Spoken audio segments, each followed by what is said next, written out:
نحمده ونصلي ونسلم على رسوله الكريم اما بعد فاعوذ بالله من الشيطان الرجيم بسم الله الرحمن الرحيم ان الذين اتخذوا العجل سينالهم غضب من ربهم وذلة في الحياة الدنيا۔ پارہ نمبر 9 سورہ اعراف، رکوع نمبر 19، آیات نمبر 152، 153، 154، 155 اور 156۔ ان الذین اتخذوا العجل، بلا شبہ جن لوگوں نے بچڑے کو معبود بنا لیا تھا، سینالہم غضب من ربہم، ان کو ان کے رب کی طرف سے غضب پہنچے گا، وَذِلَّةٌ فِي الْحَيَاةِ الدُّنْيَا، اور ذلت پہنچے گی ان کو دنیا کی زندگی میں، وَكَذَلِكَ نَجْزِي الْمُفْتَرِينَ، اور اسی طرح ہم بہتان باندھنے والوں کو سزا دیتے ہیں۔ والذین عملوا السیئات ثم تابوا من بعدها وآمنوا، اور جن لوگوں نے گناہ کیے، برے اعمال کی ہے، ثم تابوا پھر اس کے بعد توبہ کر لی، ثم تابوا من بعدها پھر اس گناہ کے بعد توبہ کر لی، وآمنوا اور ایمان لے آئے، ان ربک من بعدها لغفور رحیم، تو بلا شبہ آپ کا رب اس توبہ کے بعد ضرور بخشنے والا مہربان ذات ہے۔ وَلَمَّا سَكَتَ عَن مُوسَى الْغَضَبُ أَخَذَ الْأَلْوَاحَ، اور جب تم گیا موسیٰ علیہ السلام کا غصہ تو اخذ الالواح، تو اس کے بعد اس نے تختیوں کو اٹھایا، وفی نسختها هدى ورحمة للذین هم لربهم يرهبون، اور جو ان میں لکھا ہوا تھا اس میں ہدایت تھی، للذین هم لربهم يرهبون، ان لوگوں کے لیے جو اپنے رب سے ڈرتے ہیں۔ واختار موسیٰ قومه 70 رجلا لمیقاتنا، اور چن لیا موسیٰ علیہ السلام نے قومه اپنے قوم سے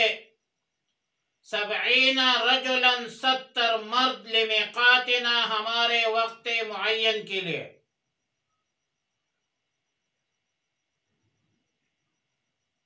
اور فلما اخذتهم الرجفة قال رب لو شئت اهلكتهم من قبل وإياي، فلما اخذتهم الرجفة، پھر جب زلزلہ نے پکڑا، قال بولا رب یا رب العالمین، لو شئت اگر آپ چاہتے، اہلکتہم من قبل تو اس سے پہلے ہی ان کو اور مجھے ہلاک فرما دیتے، اتہلکنا بما فعل السفہاء منا، کیا آپ چند بے وقوفوں کے حرکت سے ہمیں ہلاک فرماتے ہیں؟ ان ہی الا فتنتک، یہ نہیں ہے مگر آپ کی طرف سے آزمائش ہے، تضل بہا من تشاء، آپ اس کی ذریعہ جس کو چاہے گمراہی میں ڈالے، وتہدی من تشاء، اور جس کو چاہے ہدایت پر رکھے، انت ولینا فاغفر لنا وارحمنا وانت خیر الغافرین، تو ہمارا ولی ہے لہذا ہماری مغفرت فرما اور ہم پر رحم فرما، وانت خیر الغافرین، اور تو بخشش دینے والوں میں سے سب سے بہتر ہے۔ وَاكْتُبْ لَنَا فِي هَذِهِ الدُّنْيَا حَسَنَةً وَفِي الْآخِرَةِ إِنَّا هُدْنَا إِلَيْكَ، وَاكْتُبْ لَنَا، اور لکھ دیجئے ہمارے لیے اس دنیا میں بھلائی، وَفِي الْآخِرَةِ، اور آخرت میں بھی، إِنَّا هُدْنَا إِلَيْكَ، بے شک ہم تیری طرف رجوع کرتے ہیں اور تیرے طرف ہی رجوع کیا ہے۔ قال عذابی اصیب به من اشاء، اللہ تعالی نے فرمایا کہ میں اپنا عذاب ڈالتا ہوں جس پر چاہوں، ورحمتی وسعت کل شیء، اور میری رحمت ہر چیز کو شامل ہے، فَسَأَكْتُبُهَا لِلَّذِينَ يَتَّقُونَ وَيُؤْتُونَ الزَّكَاةَ، پس میں ان لوگوں کے لیے لکھ دوں گا جو تقوی اختیار کرتے ہیں، وَيُؤْتُونَ الزَّكَاةَ، اور زکوٰۃ دیتے ہیں، وَالَّذِينَ هُمْ بِآيَاتِنَا يُؤْمِنُونَ، اور ان لوگوں کے لیے جو ہمارے آیتوں پر یقین رکھتے ہیں، ایقان سے ہے۔ آیات مذکورہ آیات نمبر 152 میں بچڑا پرستی، بچڑے کی عبادت کے انجام بد کا ذکر ہے بنی اسرائیل کے حوالے سے، کہ عنقریب ان کے رب کے طرف سے آخرت میں غضب الہی مقدر ہوگی اور دنیا میں ذلت و خواری مقدر ہوگی، نصیب ہوگی۔ مفسرین لکھتے ہیں کہ جن لوگوں نے بچڑا پرستی سے توبہ نہیں کیا تو ان کے بارے میں موسیٰ علیہ السلام نے اللہ کے حکم سے یہ حکم جاری کیا کہ ان سب لوگوں سے الگ رہے، وہ کسی کو ہاتھ نہ لگائے اور نہ اس کو کوئی ہاتھ لگائے۔ پھر اس حکم کے نتیجے میں یہ لوگ جانوروں کے ساتھ پیرتے تھے، گھومتے تھے، اور کوئی انسان ان کے پاس نہیں آتا تھا۔ تفسیر قرطبی میں لکھتے ہیں کہ اللہ تعالی نے ان پر ایسا عذاب مسلط کر دیا تھا کہ جب کوئی اس کو ہاتھ لگاتے تھے یا یہ کسی کو ہاتھ لگاتے تھے تو فوراً دونوں کو بخار چڑھ جاتے۔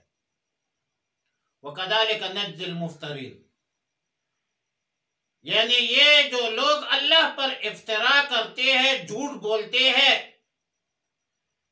ان کو ایسی ہی سزا دی جاتی ہے۔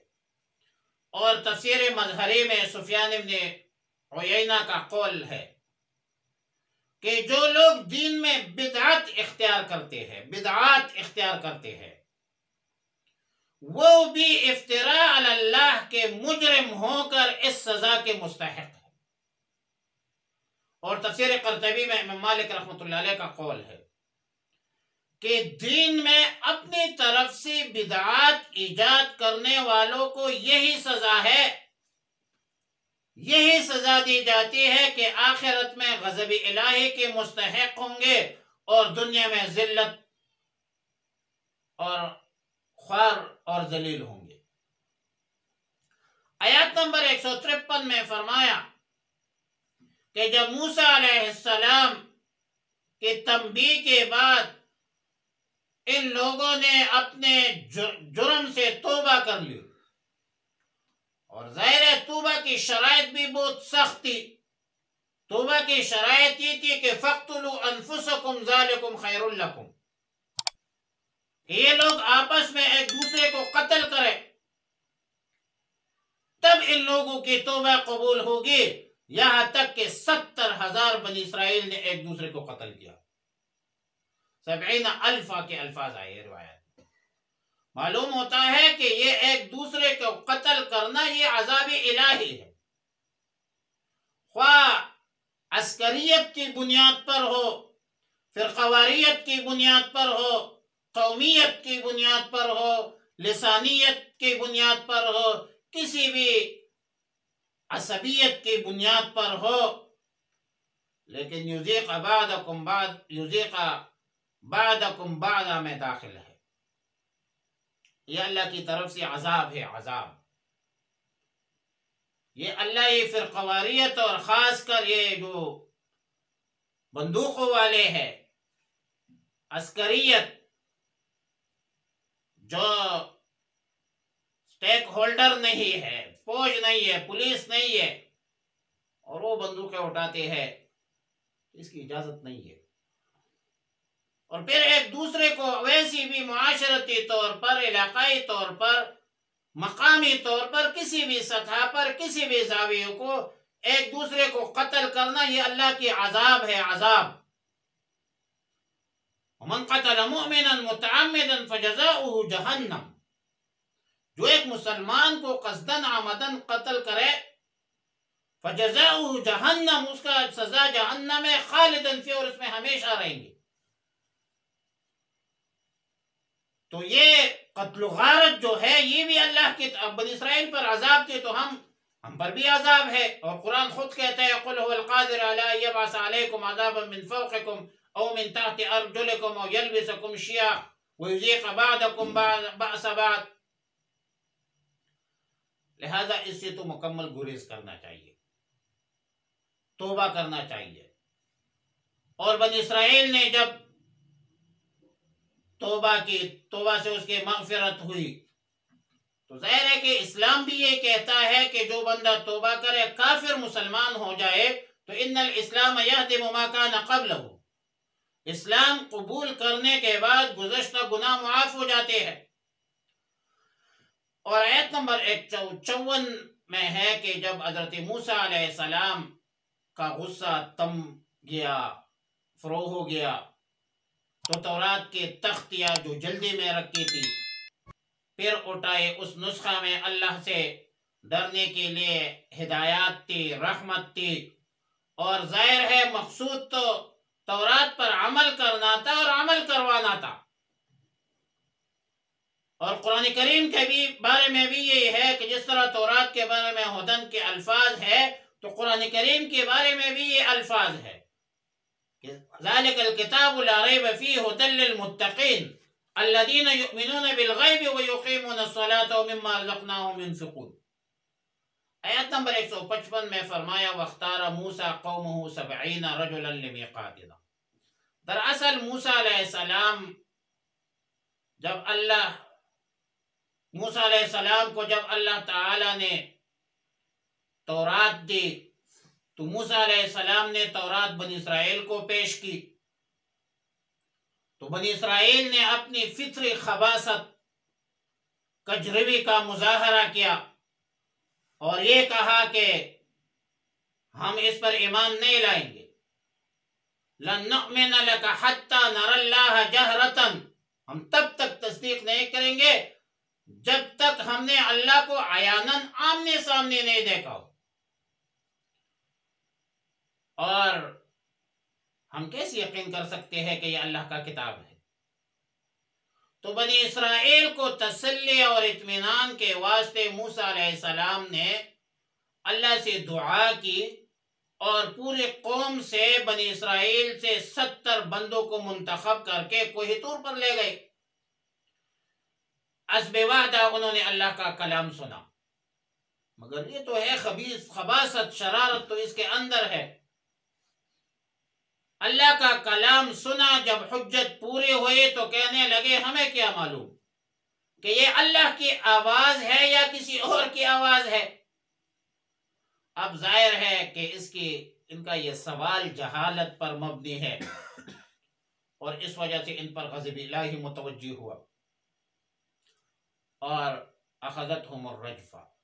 زلزلے نے پکڑ لیا۔ سورہ بقرہ میں ہے فاخذتہم الصاعقہ، صاعقہ کا معنی ہے بجلی کی کڑک۔ دونوں آیتوں میں کوئی تعارض نہیں ہے، دونوں چیزیں جمع ہو سکتی ہے، اوپر سے بجلی کی کڑک آواز اور نیچے سے زلزلہ ہو سکتا ہے۔ بہرحال یہ لوگ ایسے گر گئے یا جیسے مردہ ہوتے ہیں، حقیقتاً مر گئے یا ظاہراً مردہ نظر آتے تھے، لیکن حضرت موسیٰ علیہ السلام کو اس واقعہ سے شدید صدمہ ہوا اور اللہ کے بارگاہ میں درخواست کی، قال رب لو شئت اہلکتہم من قبل وإیایا، عرض کیا میں جانتا ہوں کہ یہ محض آپ کا امتحان ہے، اور میں اس امتحان سے مطمئن ہوں، آپ ہی تو ہمارے خبرگیر ہے، اور آپ ہی ہماری مغفرت فرما دے، ہم پر رحم فرما دے، اور آپ معافی کرنے والوں میں سے سب سے زیادہ معافی دینے والا ہے، اس لیے ان کے گستاخی کو بھی معاف کر دیجئے۔ اور سورہ بقرہ میں ہے ثم بعثناکم من بعد موتکم، چنانچہ وہ سب لوگ صحیح سالم اٹھ کھڑے ہوئے اور حضرت موسیٰ علیہ السلام کی دعا سے زندہ ہوئے، اور ایت نمبر 156 میں حضرت موسیٰ علیہ السلام کی دعا کا تکملہ ہے۔ فرمایا وَاكْتُبْ لَنَا فِي هَذِهِ الدُّنْيَا حَسَنَةً، یا رب العالمین ہمارے لیے، اے ہمارے پروردگار ہمارے لیے اس دنیا میں نیک حالی خوشحالی لکھ دیجئے، اور آخرت میں ہم اخلاص کے ساتھ آپ کی طرف رجوع کرتے ہیں، اطاعت کرنے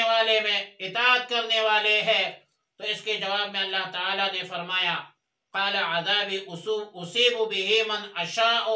ورحمتی وسعت کل شیء، فرمایا کہ اے موسیٰ میرے رحمت مطلقاً میرے غضب پر غالب ہے، لہذا میں اپنا عذاب اور غضب اس پر واقع کروں گا جس پر میں چاہتا ہوں، اور اگرچہ عذاب کا مستحق نافرمان ہوتے ہیں لیکن پھر بھی یہ عذاب میں واقع نہیں کرتا، بلکہ سرکش قسم کے لوگوں پر عذاب واقع کرتا ہوں، اور میری رحمت ایسی عام ہے کہ سب اشیاء پر محیط ہوتا ہے، اگرچہ ان میں سے بہت سے لوگ سرکش ہوتے ہیں، نافرمان ہوتے ہیں، وہ رحمت کے مستحق نہیں ہوتے۔ فَسَأَكْتُبُهَا لِلَّذِينَ يَتَّقُونَ، از بوادہ میرے رحمت کے مستحق وہ لوگ ہیں جس کے اندر تقوی ہو، جس کے اندر خوف خداوندی ہو، جو اللہ سے ڈرتے ہو، زکوٰۃ ادا کرنے والے ہو، ہمارے آیتوں پر ایمان لاتے ہو، چونکہ صاف لفظوں میں آیات مذکورہ میں دعا کی مقبولیت مذکور نہیں ہے، جیسا کہ دیگر مواقع پر حضرت موسیٰ علیہ السلام نے دعا کی ہے، تو اللہ تعالیٰ نے فرمایا اجیبت دعوتکما، فرمایا قد اوتیت سؤلک یا موسیٰ، وہ واضح ہے، لیکن اس مقام پر دعا کی اجابت اور قبولیت اوضح نہیں ہے۔ مفسرین لکھتے ہیں کہ اس موقع پر موسیٰ علیہ السلام کی درخواست بنی اسرائیل کے حق میں قبول نہیں ہوئی ہے، البتہ امت محمد عربی صلی اللہ علیہ وسلم کے حق میں قبول ہوئی ہے۔ وسعت کل شیء، یہ وسعت رحمت کے حوالے سے علامہ سید انور شاہ کشمیری رحمۃ اللہ علیہ کا قول ہے کہ رحمت کا وسعت رحمت کا جو معنی ہے یا رحمت کا جو دائرہ ہے وہ کسی سے تنگ نہیں، لہذا معنی یہ نہیں ہوگا کہ ہر چیز مرحوم ہے اور ہر چیز کو اللہ کی رحمت شامل ہے، ہر چیز میں تو ابلیس لعین بھی شامل ہے۔ اور اس آیات کے نزول کے وقت اس نے تو خوشی کی کہ چلو مجھے بھی رحمت نازل شامل ہو گئی۔ قرآن کریم کے الفاظ اس طرف اشارہ ہے کہ صفت رحمت تنگ نہیں ہے، وسیع ہے۔ اور اللہ تعالیٰ نے فرمایا کہ فَإِن كَذَّبُوكَ فَقُلْ رَبُّكُمْ ذُو رَحْمَةٍ وَاسِعَةٍ وَلَا يَرُدُّ بَأْسُهُ عَنِ الْقَوْمِ الْمُجْرِمِينَ، یعنی اگر یہ لوگ آپ کی تکذیب کرتے ہیں تو آپ ان سے فرما دیجئے کہ تمہارا پروردگار وسیع رحمت والا ہے، مگر مجرمین سے ان کے عذاب کو کوئی نہیں ٹال سکتا۔ اور بعد کی جملے میں یہ بتلایا کہ رحمت ایمان اور اعمال کے ساتھ مشروط ہے۔ ابلیس کے ساتھ، منکرین اور مشرکین اور کافرین کے ساتھ تو ایمان ہے نہ اعمال ہے، تو ان کو رحمت پھر کیسے متناول اور شامل ہوگی؟ لہذا اللہ تعالیٰ کی رحمت کی دار و مدار تقوی پر ہے، اعمال پر ہے، ادائے زکوٰۃ پر ہے، اقامت صلاۃ پر ہے، اچھی اخلاق پر ہے، رحم دلی پر ہے۔ لا یرحم اللہ من لا یرحم الناس، اللہ کے مخلوق کو انسان سمجھو، انسانوں کو انسان سمجھو، لوگوں کو انسانیت کی نگاہ سے دیکھو، انسانوں کی قدر کرو، اور یہی تعلیمات ہے۔ وآخر دعوانا الحمدللہ رب العالمین۔